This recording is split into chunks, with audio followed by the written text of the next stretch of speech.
श्री गणेश देव श्री गणेश देव श्री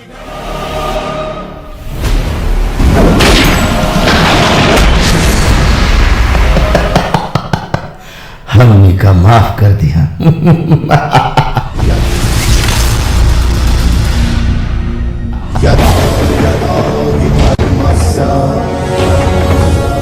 ग्लानिर्भवति भारत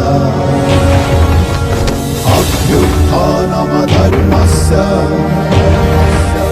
तदात्मानं सृजाम्यहम्। तोहके छोड़ के हम ना जाई, जिंदगी भर हम साथ निभाई। हमका प्यार न कबो भुलाएब, जिंदगी तोहरे नाम कर जाएब।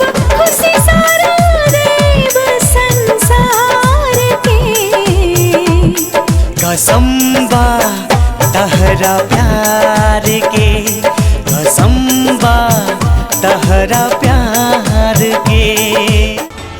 अपना गांव यार के भलाई खातिर हमारा जोन सही लागेला हम वही करेला, चाहे भगवान के खिलाफ रहे चाहे अर्जुन ठाकुर के खिलाफ रहे। ये हमार हीरो बने के लायक बा।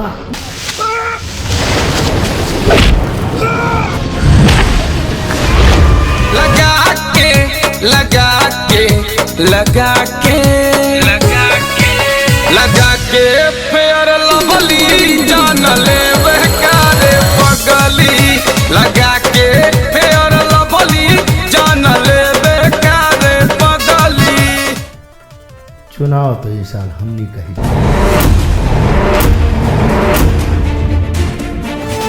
आधी आधी रंदिया करेला खुरपतिया, एली ओली जोर से दबावे सारी रंदिया। बहुत सतावेला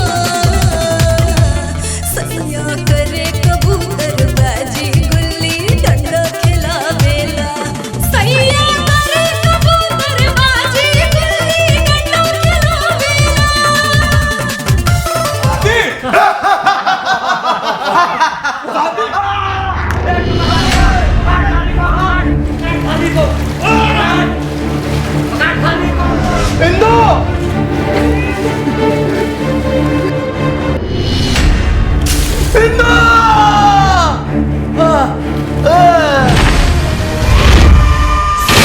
टैंकर खाली तो समझो दिमाग चालू।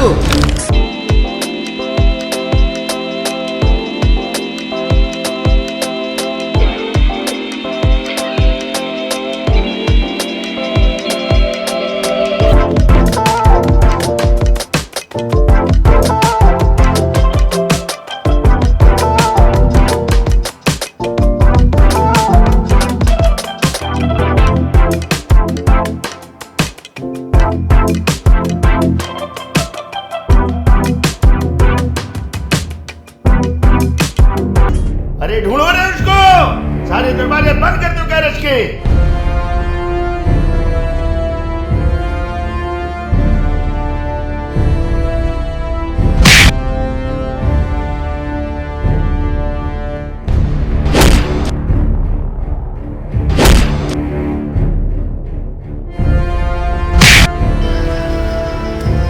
क्या होता है जा?